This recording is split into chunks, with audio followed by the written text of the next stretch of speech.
So far this summer humans have been forced off Earth in the wake of environmental destruction. Our nation's capital has come under fierce attack, a legendary Native American has recounted his Old West adventures, and colossal alien beasts have risen to destroy humanity. But so far, audiences don't care. This year Hollywood unveiled an unprecedented amount of big-budget summer blockbusters, and in return it has been dealt an unprecedented amount of embarrassing flops, losing millions and millions of dollars. First of all, Will Smith's highly anticipated, Sony-distributed After Earth with its $130 million production budget was a bust, having debuted at number 3 at the domestic box office on its opening weekend last month, making a mere $27 million, and generating less than $60 million so far during its US box office run. Sony flunked again with Roland Emmerich's White House Down, a film that cost $150 million to make, but opened at number 4 and brought in $24 million on its disappointing opening, and only $68.5 million to date. Then along came the Johnny Depp starring, $215 million Disney picture The Lone Ranger, which failed to top the box office over its extended domestic opening weekend, instead making $29 million and just over $81 million on American screens so far. And last week, yet another bomb exploded on Tinseltown in the form of Warner Brothers. Pacific Rim. Guillermo del Toro's $190 million movie opened at $37 million and a number 3 slot, and has made only $68 million at the box office to date. Plus, in addition to their exorbitant production budgets, it is estimated that studios forked out $150 to $200 million per film for their global marketing campaigns. So what's going wrong? It seems that the summer blockbuster is becoming a thing of the past. The cinema model is changing. Unless it is a genius concept and genius marketing, nobody cares. Take White House Down, which is just another version of Olympus Has Fallen, and months before the film's release the internet is buzzing with people talking badly, one LA film producer told Fox 411's Pop-Tarts column. The only way to push forward is go backwards and learn. The ad generation doesn't care if a movie is in 3D, they don't care about Transformer-sized effects, so what do they care about? Regardless of the generation, people have a natural empathy towards people, and if the actor cannot transcribe the emotional conflict to the screen, the audience isn't interested.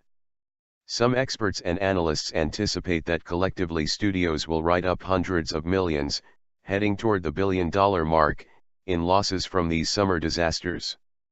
Time magazine has dubbed 2013 as being inflicted with summer blockbuster fatigue, and according to The Hollywood Reporter, studios are releasing double the number of expensive movies than they usually do during the summer, pushing the boundaries of how much the marketplace can expand, and raising questions as to why studios are giving the go-ahead to so many pricey flicks when so few have managed to succeed. The biggest issue is dating.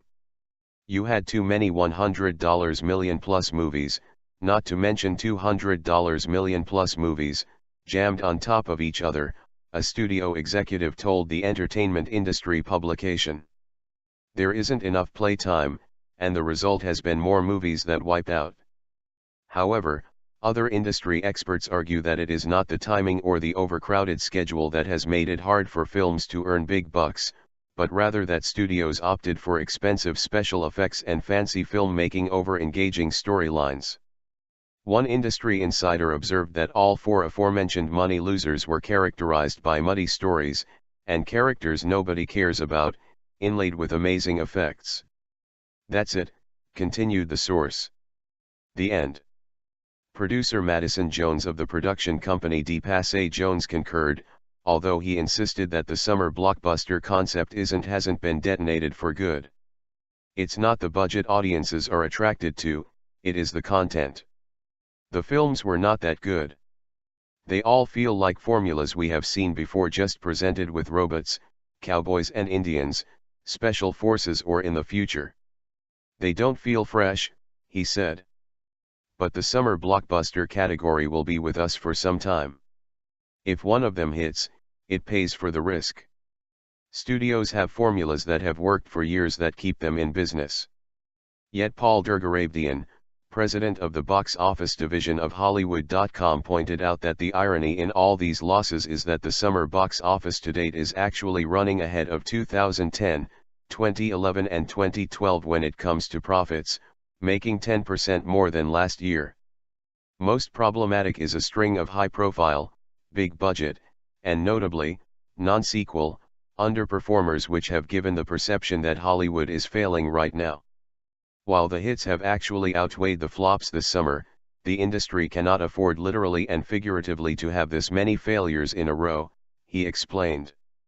The biggest problem is that most of these failures just were not good movies, and in this world of immediate social interaction via Facebook, Twitter, text etc., there is nowhere and no time to hide a lackluster movie. Budgets are simply too high, and just because you have Johnny Depp or Will Smith in a movie is no insurance policy anymore.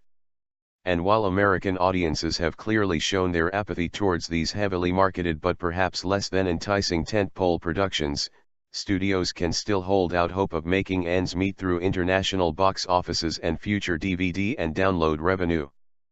But if Hollywood doesn't want to repeat its mistakes this time next year, the bigwigs may want to listen up. Number 1 tip is to keep budgets reasonable, number 2 is to have a great concept, and number 3 is to make a movie that is actually good, Durgarabedian added. As for number 4, have the star serve the movie. Not the other way around.